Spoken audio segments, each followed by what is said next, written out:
대한민국은 지금 온 사방에서 윤석열 퇴진을 외치고 있습니다. 마치 박근혜 탄핵 직전의 열기를 보고 있는 듯한데요. 국힘마저 탈출 기류가 감지되는 와중에도 이 정부는 막 나가기로 작정했나 봅니다.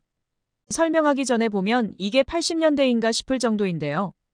MBC가 이런 시국에 정부를 향한 일침을 놓는 것은 목숨을 걸고 하는 거나 다름없다고 봅니다.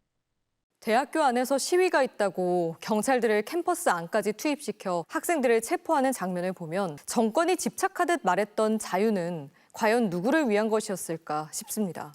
그리고 무엇보다 저렇게 지시만 하면 빠르게 사람들을 흩을 수 있는 경찰력을 재작년 이태원에선 왜 작동시킬 수 없었던 건지 다시 한번 묻고 싶습니다. 이 정부는 원래부터도 막 나갔지만 이제는 헌법마저 짓밟아가며 나아갈 작정인 것 같습니다. 경찰을 동원해서 윤석열 퇴진 투표를 외친 참가자들을 겁박하고 심지어 과잉 진압으로 인해 부상자까지 속출하고 있습니다. 처참한 현장에 학생들은 오열하는 듯 항의까지 해보지만 발버둥 치는 학생을 경찰은 무자비하게 제압합니다. 지난 주말 부경대에서는 200여 명의 경찰이 들이닥쳐서 윤석열 정권 반대 운동과 관련해 농성을 벌이던 대학생 등 10여 명을 연행하며 무력 진압했습니다.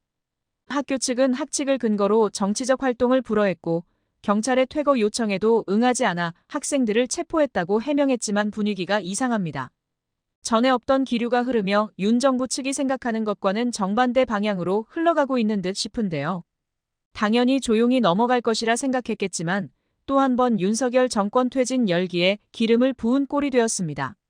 이 사실이 알려지자 공안 전국에서나 볼 수 있었던 모습이라는 반응과 함께 공권력을 동원한 탄압이자 과잉 대응이라는 비판이 쏟아진 것인데요. 국회 행안위에서도 폭압적인 처사라는 질타가 나오기도 했습니다. 학생단체는 대학생들이 학내에서 정치적 목소리를 내고 모아나가는 것은 헌법이 보장한 당연한 권리임에도 부경대는 정치적이라는 이유로 이를 불허했다며 총장 직무대행과 면담하겠다는 요구는 묵살한 채 건물 본부를 폐쇄하고 대학생들을 고립시켰다고 주장했습니다. 이어 총장실 앞에서 기다린 학생은 8명에 불과했지만 경찰은 수백 명이 집결했고 오후 8시 30분 자진해서 나가려던 학생들은 3시간 뒤 경찰에 연행됐다며 학내 정치 활동을 보장하라는 목소리를 경찰력으로 틀어막았다고 간주했습니다. 민변 역시 기자회견에 동참해 대학생들의 목소리에 힘을 보탰습니다. 민변 부산지부는 부경대는 2007년 국가인권위에서 인권침해라고 판단한 학칙을 근거로 헌법과 법률을 무시하고 학생들의 기본권을 전면적으로 침해하는 만행을 보였다며 의견의 다양성과 개방성, 기본적 인권이 존중돼야 하는 대학교에서 초헌법적이고 위법한 행위가 자행되는 것을 묵과할 수 없다고 말했습니다. 이처럼 시대를 역행하는 윤 정부에게 퇴진을 요구하는 목소리는 대학가에서도 들불처럼 번지고 있는데요. 이재명 대표를 향한 청년층의 지지율은 무려 71.4%로 급상승했다고 합니다. 덧붙여 조국 대표는 오늘 대통령실의 쐐기를 박는 10가지 질문을 날렸는데요. 하도 많이 쏟아져 나오니 국민들은 어지러울 지경입니다. 이 와중에 대통령실 행태가 매우 수상합니다. 대통령과 관련해서 자그마한 사안도 발끈하던 대통령실 아닙니까? 요즘에는 입을 꾹 닫고 있습니다. 잘못 해명했다가 나중에 수사에 활용될까 봐 걱정하는 것 아닙니까? 국민은 사실을 알 권리가 있습니다. 대통령실은 답해야 할 의무가 있습니다. 제가 국민을 대신해서 10가지 묻겠습니다. 첫 번째, 대통령 부부는 휴대폰을 바꾸겠다고 했습니다. 예전에 쓰던 휴대폰은 어떻게 했습니까? 많은 의혹의 핵심 증거가 대통령 부부의 휴대폰입니다. 그걸 없애면 증거인멸입니다. 두 번째, 취임 후 김건희 씨는 대통령 휴대폰에 손을 댔습니까? 2022년 7월 권성동 의원에게 체리 따봉 이모티콘을 보낸 사람은 김건희 씨입니까? 대통령입니까? 세 번째, 김건희 씨가 명태균 씨에게 500만 원을 줬다는데 언제, 어디서, 그리고 무슨 명목으로 준 돈입니까? 국정 개입의 대가입니까? 아니면 입막음용입니까? 네 번째, 2022년 6월 13일 김건희 씨가 봉화마을에 갔을 때 명태균 씨가 KTX 대통령 특별열차에 올라탔다고 합니다. 김영선 전 의원도 함께 있었답니다. 여기서 무슨 이야기가 오갔습니까? 대통령 특별열차는 움직이는 대통령 집무실입니다. 민간인이 탑승하려면 경호처가 점검해야 하는데 했습니까? 아니면 과거 최순실 씨가 청와대를 제 마음대로 드나든 것처럼 몰래 들어갔습니까? 다섯 번째, 명태균 씨는 창원 국가산단 추진 사실을 미리 알았습니다. 발표 5개월 전인 2022년 10월 창원시 공무원들로부터 대외비 문서를 보고받았습니다. 명 씨는 이런 중요하고도 내밀한 정보를 누구로부터 어떤 방식으로 얻었습니까? 여섯 번째, 명 씨가 2022년 7월 대우조선해양 현재 하나오션 거제 옥포조선소 대우조선 하청지회 파업 현장을 찾아가 사측 브리핑을 받은 후 윤 대통령에게 사태의 심각성을 보고했다는 주장이 나왔습니다. 명 씨가 조선소를 다녀간 뒤 윤 대통령은 불법 파업 엄단 등 강경한 지시를 내렸습니다. 명 씨에게 조선소를 시찰하라고 지시한 사람은 누구입니까? 명 씨는 방문 결과를 누구에게 보고했습니까? 일곱 번째, 원전 사업을 주력으로 하는 두산 에너빌러티에 2022년 6월 22일 윤석열 대통령이 방문할 것을 명 씨가 이틀 전에 알았습니다. 대통령 현장 방문은 기밀인데 누가 알려주었습니까? 명 씨는 주식을 사라고 정보 공유까지 했다는데 이는 매우 심각한 범죄입니다. 여덟 번째, 2022년 6.1 지방선거 당시 명태균 씨는 경남 의령군수 공천 과정에도 여론조사를 통해 영향력을 행사하려 했다는 의혹이 제기되는데 이 내용 대통령 부부에게 보고하고 논의했습니까? 아홉 번째, 명태균 씨는 11월 9일 창원지검에 출두하면서 이 사건은 정치자금법 위반 아니냐, 정치자금법 위반에 대해서 조사를 받아야지 허위 보도 가짜뉴스에 대해 조사를 받아야 하느냐라고 기자들에게 큰 소리를 쳤습니다. 그런 가이드라인은 누가 준 것입니까? 대통령과 명 씨가 직접 통화한 내용을 전 국민이 다 들었는데 공적 개입 등은 수사를 안 받는다고 하던가요? 열 번째, 윤석열 대통령이 대선 때 선거관리위원회에 신고하지 않은 비밀 선거사무소를 운영했다고 합니다. 공직선거법 위반입니다. 임차료는 누가 냈습니까?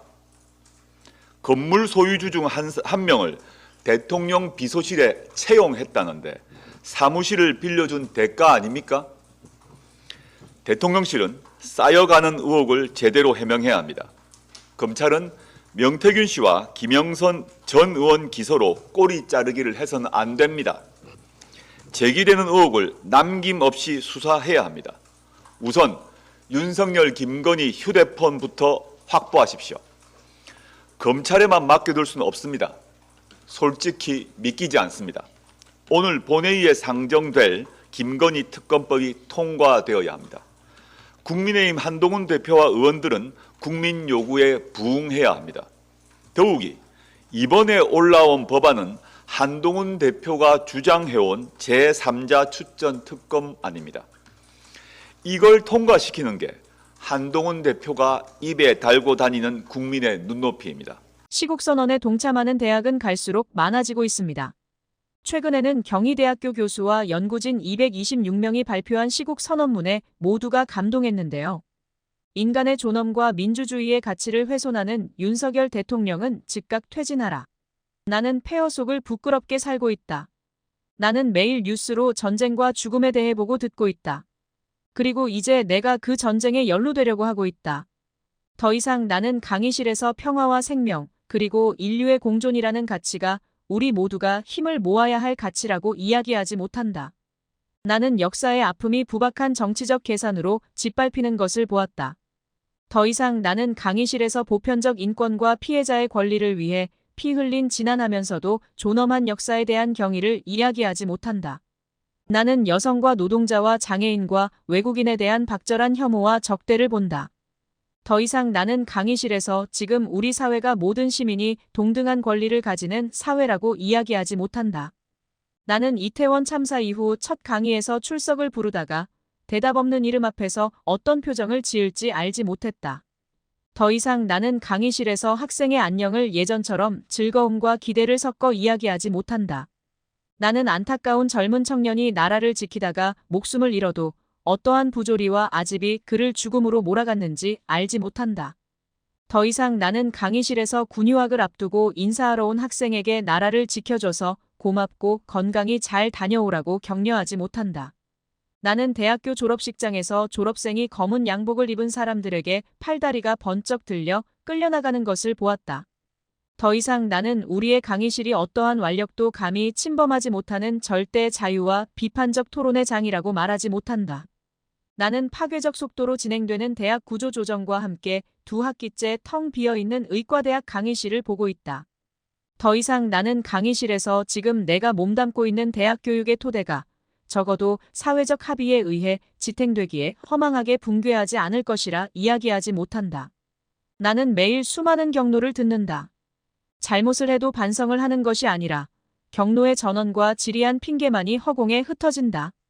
더 이상 나는 강의실에서 잘못을 하면 사과하고 다시는 그 일을 하지 않도록 다짐하는 것이 서로에 대한 존중의 첫걸음이라는 것을 이야기하지 못한다. 나는 매일 공적인 것과 사적인 것의 경계가 무너지며 공정의 최저선이 허물어지는 모습을 보고 듣는다. 더 이상 나는 강의실에서 공정을 신뢰하며 최선을 다해 성실한 삶을 꾸려가는 것이 인간다운 삶의 보람이라는 것을 이야기하지 못한다. 나는 매일 신뢰와 규범이 무너지는 것을 보고 있다.